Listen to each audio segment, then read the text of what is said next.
Eder. Mech. Pallister. Anche io, come tanti, a volte do una occhiata a vari canali YouTube. Mi è capitato di guardare qualche lavoro di M-Team, specialmente quelli che parlano di crimini, e lo faccio in particolare quando i contenuti mi vengono segnalati da qualcuno.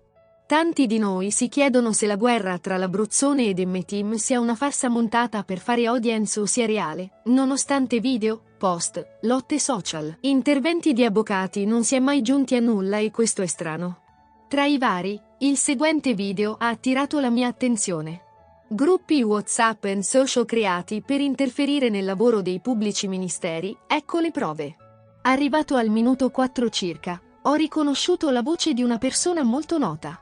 La tipa, che in realtà diceva sempre di non nutrire simpatie per l'Abruzzone, sta lì, insieme alle sue adepte, gente conosciuta per volgari offensive, toni irruenti, eccetera.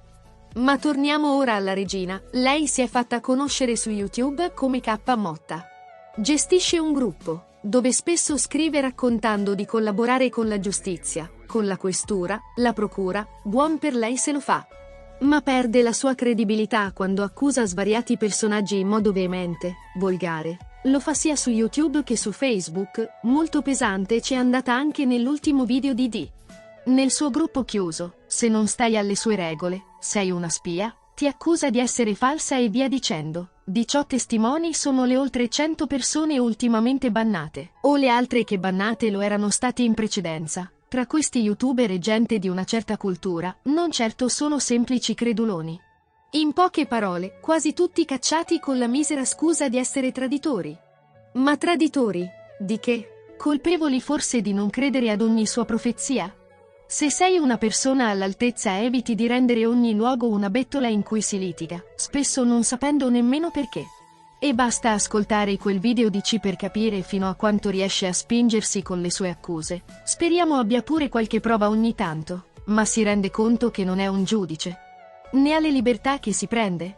E siamo sicuri che la signora collabori davvero con la polizia nella ricerca della verità?